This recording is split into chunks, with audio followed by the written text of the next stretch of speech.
In today's video, we're going to change the engine-driven air compressor on the Series 60 in my Prevost. If you watched the video that I made on where all the air tanks were located on my Prevost and then going through and draining all of them, you may have noticed that when I drained my wet tank, there was a significant amount of oil that came out from it.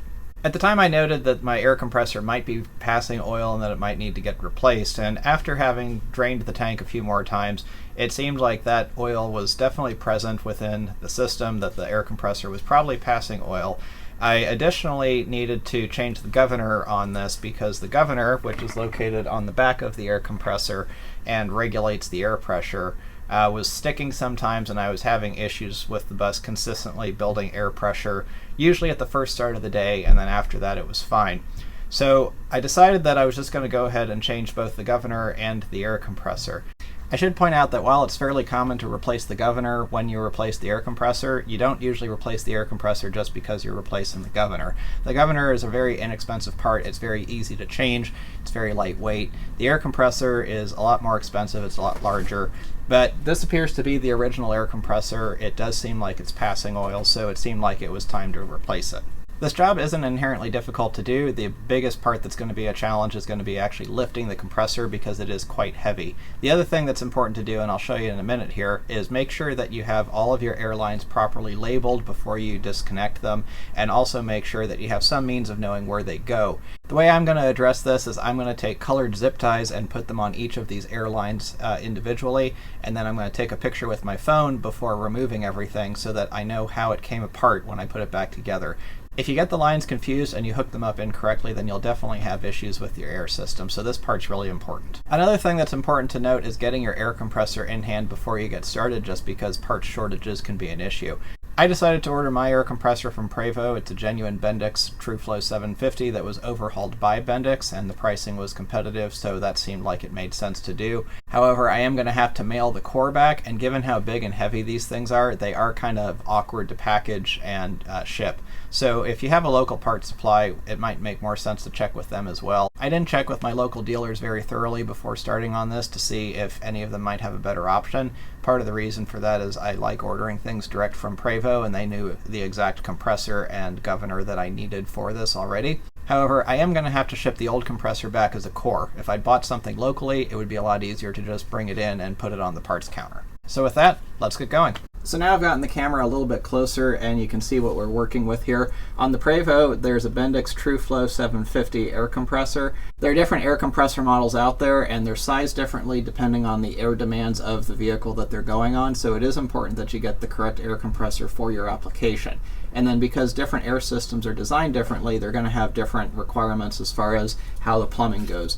If you've done this a couple of times, then you probably aren't bothering watching this video, but if you're doing it for the first time, you definitely need to take your time on this to make sure you get it right. So I've got a package of little zip ties that have different colors on them, and that makes something like this really easy, where what I can do is I can just put different colors on the different hoses so that I can keep track of which ones go where. So I'm going to do that right now. Just go through this way. I've got kind of a label on each one of them. The way that I'm going about this, it doesn't really matter what color you're using. It just matters that you're using a color that's different for each location, or at least for each location where it's not otherwise super obvious which one goes where. Remember, when you take these things apart, they could end up in different physical locations just because of how the hoses will naturally lie. So this will make this fairly simple. So now I've gotten these little hoses that would be easier to mistake where they go. I'm not going to bother with this larger hose here, or then there's another larger hose that goes up to the top.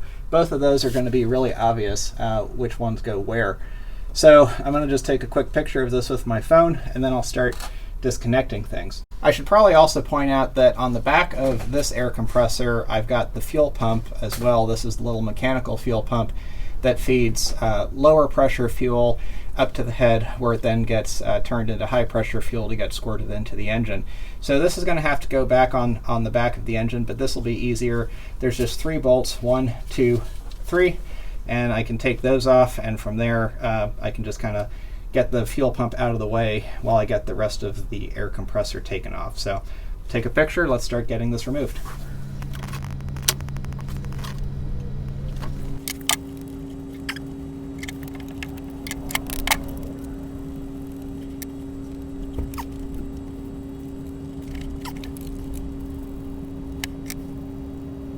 All right, I got the bolts out for the fuel pump, and one thing I just want to point out, your bus or truck may be different, but these are 12-point heads on these bolts. Makes sense because they're kind of a tiny head to be able to fit into the spot there, so you're going to need a 12-point wrench or socket to get them out. So from there, let's see how easily or difficult this comes off. Seems like the initial answer is not very easy.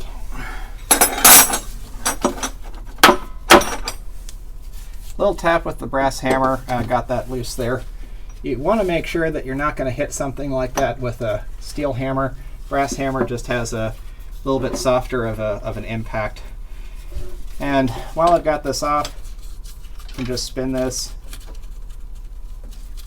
It feels like it's spinning freely, and I'm not seeing any issues with it. It's not leaking. Now would be a good time to replace it if you needed to, but I don't see any need to. So that is off. Now I am going to get these hoses off.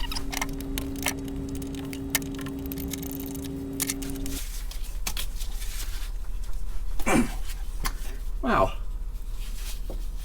Well, that was not what I was expecting, and not super great either. I went to go bend this off, and it ended up bending off that fitting. So that is, I wonder if, yeah, that's out altogether. That also means I'm going to have to buy another fitting. So, well, there's worse things than that, but that is a little bit annoying still. I got these top hoses off. I'm not going to worry about taking the air governor off because I'm replacing that as well. I may get it out if it seems like it's going to be difficult to remove the compressor with it on, and I just need a little bit more space. But now I'm going to get this line off here and then the one off on the top. And then once the thing is out and I'll have more space to work with, then I'll worry about this fitting that I managed to break off. So kind of annoyed about that, but if it broke off that easily, it was probably on its way out.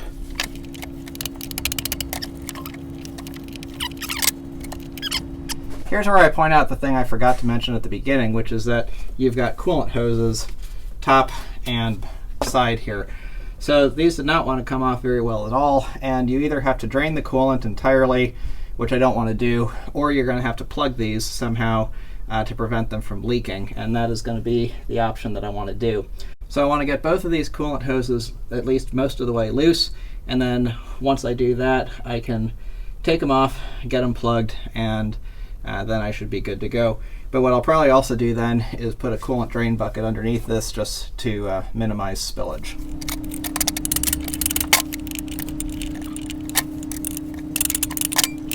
Finally got that loose. Whew.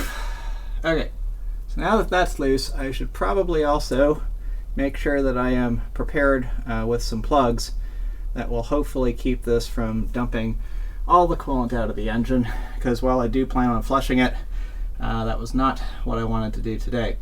Now what some people have done is they've actually just gotten some C-clamps or vice grips and gotten these hoses pinched off. I would rather avoid doing that because I think that these hoses look fairly old. This would be a good time to replace them if I wanted to. I don't particularly want to. I don't think that they're in danger of popping. And again, planning on doing all of this at some point in the future. So I think the thing to do is going to be to try to get some plugs, get them plugged up while I'm getting the compressor changed. Let me see what I got laying around. I think I hate coolant most of all among vehicle fluids.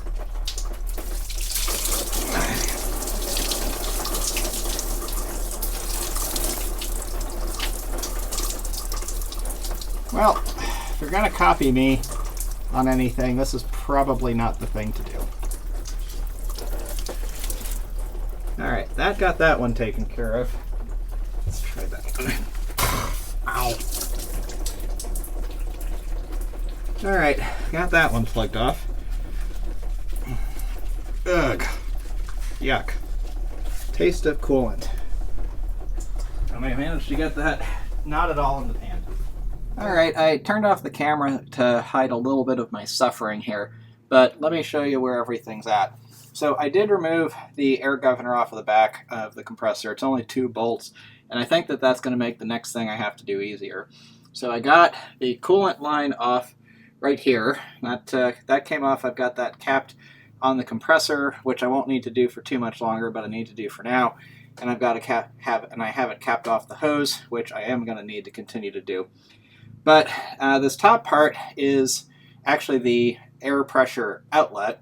I got confused for a minute on what it was. And so this came off. This doesn't need to be plugged necessarily. But then the other coolant supply or return, I guess I'm not sure which one's which actually, but it's this blue hose that you see on the back side of the compressor by the engine. And it'll make more sense when I get this off, but it goes to a port on the side of the head between the head of the air compressor and the block. So what I'm going to have to do now is take this clamp off and get the hose off and then plug this fitting here, and then I can take the whole compressor off. And so then when I put the new one on, I'm going to have that hose attached and in place. So that is going to be something that I'm going to replace with the compressor, just because it's almost certainly an original hose. It's a real pain to get at. You will have to pull the compressor to get at it. So I figure I may as well just make sure that it's new when I do it, and I may have to cut it to get it off. So with that, let's try to get this last hose off. I've got some of my appropriately sized caps nearby. At least I hope they're appropriately sized, so that hopefully this will not be as messy as the first hose. I think you all know that when I'm doing something on the bus, it's usually the first time I've done it. So sometimes you learn things, and I did know that the compressor was water cooled. I'd just somehow not quite processed it. So, and access is really not super fantastic here, but I'm also trying to work with things such that you can see what I'm doing.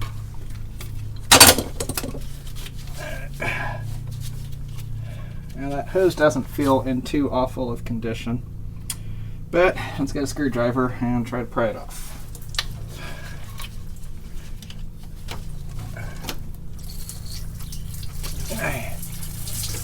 Well, this is going to be really messy, just like the other one. Okay. Now, do I have an appropriate cap? That one looks...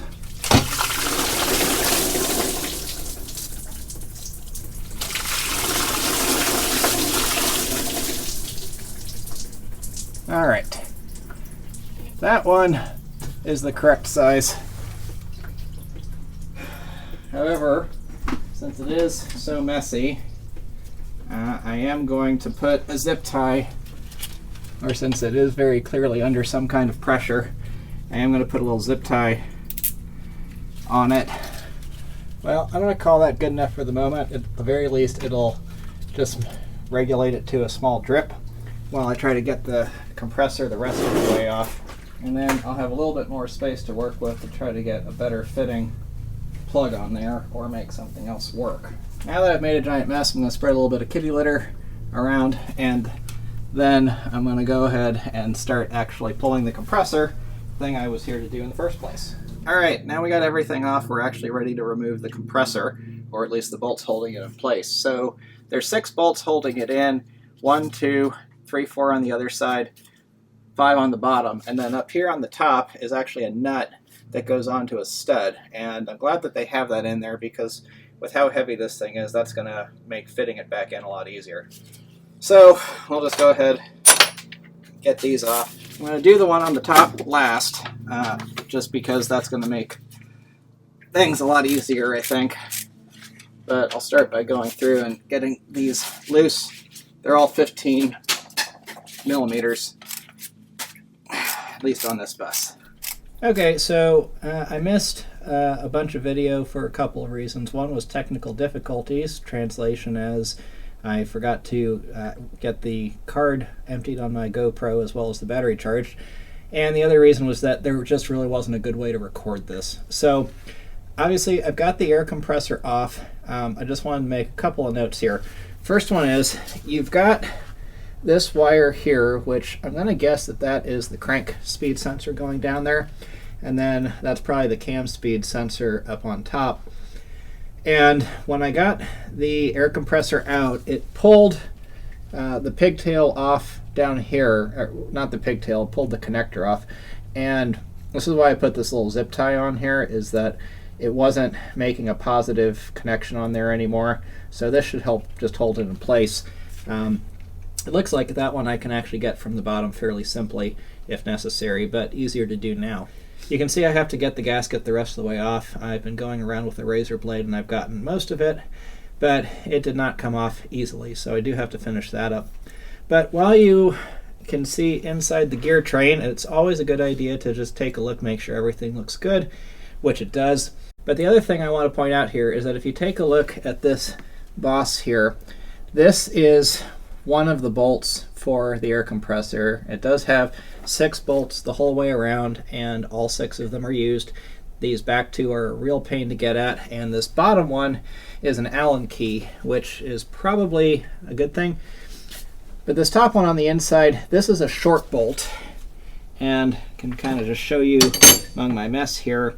You've got, there's the one Allen key bolt that goes in that bottom right.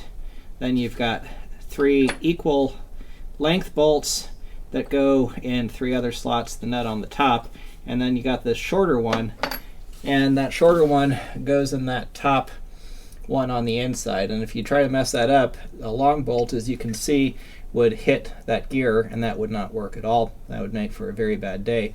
But the other longer ones, they go through these bosses and they bolt into the front side cover there.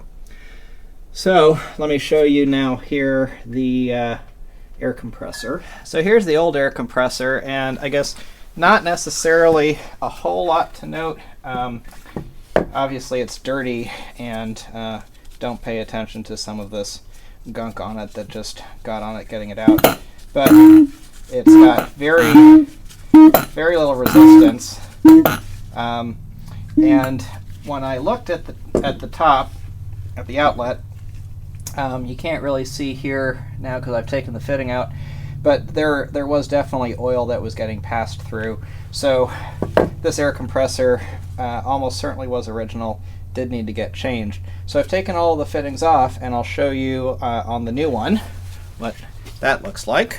So here's the new compressor, and when I was taking all of this apart, I knew better than some of what I thought plugged into where, but I wasn't thinking very well. So let me run through this. So first off, this port here is pressure fed oil going into the compressor, and this is just kind of a parallel twin engine. It does need oil going to the bearings inside to feed it, so that's what this is. And there's a T on here that also feeds oil to the oil fed or oil cooled alternator that's located kind of above this. On the back here is the coolant supply, and then there's the hose that comes through, down and around, and then goes to the water pump. By the way, the oil supply hose that goes into the T on this port, you have to remove to get the air compressor out and back in. It routes kind of around behind the head, so you wouldn't be able to get this compressor out with that line in place. And then it kind of attaches to the block in more or less this area. You have to get it from up above. Fortunately, I was doing a valve adjustment at the same time, and because of that, I had the air pipe that would normally be above this area out, made access a little bit easier, but you do have to remove that oil hose. This is a plug so that if you've got the coolant coming from the other side, you can have it coming from the other side. There's different ways that this can get installed in different trucks, so that's why you've got both of these as potential coolant sources. And then on the back here, you've got the coolant return, and then you've got the air supply. Air outlet is up here on the top. Try turning this over. This does turn freely, but it definitely feels like it's got more compression to it. I should also point out this little gear sleeve goes into here, and then it also goes into the fuel pump on the front part. This is the gear. This is the engine, big engine-driven gear. So when I took this out, it all came out together, and I guess I'm going to try putting it back in that way. You really have to have, at least I think you really have to have the hoses on before you try to get this thing put back into the bus.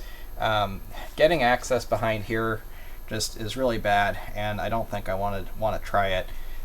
This hose comes on and off relatively easily, I guess, so that one might not be quite as bad, but since I took it out with both of these on, that's going to be how I try to put it back in. And then of course there's the air governor that goes on the back, and the fuel pump as well. So those I'm definitely not putting in right now.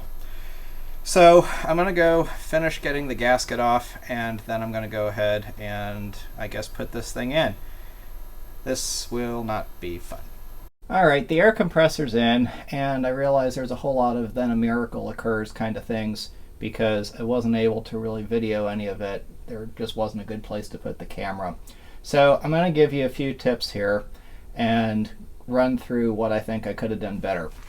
So first thing is, if I was smart, then I probably would have just pulled this alternator off first, and maybe the supporting bracket. And I bet that if I did that, then replacing this compressor would have been a whole lot simpler. I really don't like removing extra things whenever I'm doing work, especially on an older vehicle, because what ends up happening is a lot of times you end up breaking something that wasn't previously broken in the process, although you could argue that if it broke by removing it, that it was probably on its way out. Anyway, I can say with certainty you can put the compressor in without removing the alternator, but removing the alternator would have made the job a lot easier from the compressor side. So a couple of other notes here. I'm trying to move the camera a little closer. Don't know if that really helps. This flange is not completely straight up and down, and so the gasket is going to want to tilt a little bit.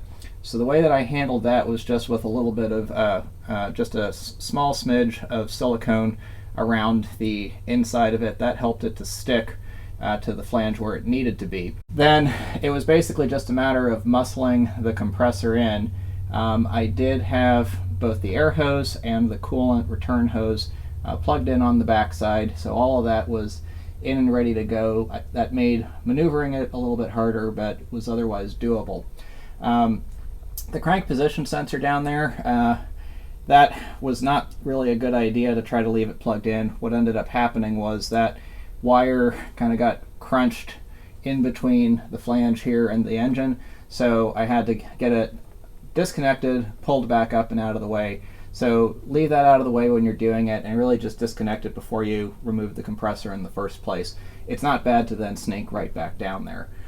From getting that in, oh, one more thing I should also note. I had a panic moment because the governor, which is supposed to be on the back of this, could also be on the front of it depending on the engine configuration, and whichever side it's not on needs to have a plug in the center hole. After I got the compressor in, I panicked for a second and wondered if I'd forgotten to put that in, because it would have been really hard to get back in or get it in the first place if I hadn't. Fortunately, it was in there, but make sure you're checking that. It's just on the opposite side from where the governor is. From there, you might also notice that I've got a slightly different fitting over here than what was here originally, because the old one broke off, and when I went to my hose shop, they did not have an identical type of fitting. It's probably something I would have had to order from Prevost, but these work just fine. It's all it does is really it moved the hoses over just a little bit, but there's enough flex in them that was okay. Getting this oil supply hose in is not too big of a deal, but something to keep in mind is that where it wanted to sit when I put it in was further up and interfering with the governor. So you want to get the governor on before you tighten this down, and then kind of try to get it into a good neutral position. From there, I've gotten the hoses on the governor hooked back up the way that they're supposed to be. The oil line is on, and I've gotten everything else reconnected. Probably one last thing that I should also note is that when I went to go put the compressor in, The splines were not perfectly lined up with the engine, which is not really surprising. So all that I did was then I took my large torque wrench with a 3/4 inch drive extension going into the crank pulley and moved the engine just the slightest bit. Remember, there's a lot of teeth on there, so it doesn't take a lot to move it to get it lined up. So once I did that, it went on easily. As I was sliding the compressor on, I took a couple of these longer bolts and fed them in to just kind of help keep the thing lined up. And once I got everything kind of snugged on, that was when I went and I did the other side. So if I break this down, it's put some RTV on the gasket, get it lined up properly, make sure that your wiring for the crank sensor is out of the way, get the compressor on part way while lining things up with the bolts, and then get stuff snugged down, get the 2 bolts on the inside, route the wiring down for the crank sensor, get the oil lines on but not tightened, get the governor on, and get the governor tightened, and at that point you can do the governor hoses as well, and then tighten down the oil hoses, and everything should be good from there. So at this point, I'm ready to cross my fingers, fire up the engine, and hope that I didn't screw up. But I did try just barring things over a little bit, and I didn't hear any funny noises, so hopefully I'm good. So let's see what happens. All right, I'm ready to start up the bus now, and just for reference, what I've been working on is not just the video that you've been watching, either the overhead or the air compressor, but I've actually been doing both. So this is going to be the first start for both of those. So I'm a little bit nervous that I got everything right, but hopefully it will be just fine. I've got this set up for rear start, so I turned the key on up front. It's set for a rear start on here, so let's push the button.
Up front here to show you that the air pressure is building. I came up front and I turned it on high idle. By the time I got up here, the front and rear tanks were already up to 60, and that was about the time that air pressure started building on the auxiliary tank. So that is behaving very well and normal, what you would expect it to, and not what it was doing before. So I'm going to let it go the full way up to its max pressure, which should be around 120. Of course, this is a brand new governor, so we'll see how it's set and if it's set properly.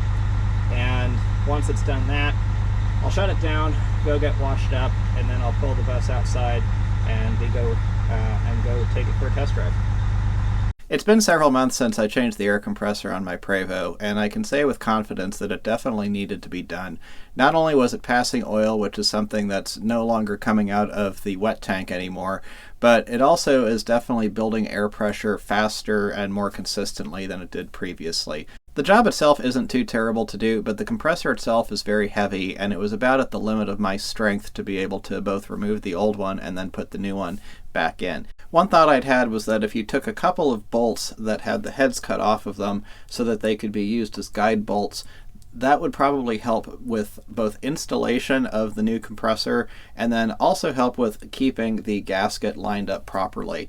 Like I mentioned, I just put a very thin coat of silicone on the gasket, and that kept it held in place, but it was still something that I was concerned about moving around and potentially ending up not where it was supposed to be. So I think an argument could be made that it might be a good idea to get some bolts, put them in as kind of some guide studs, and that might help with your installation.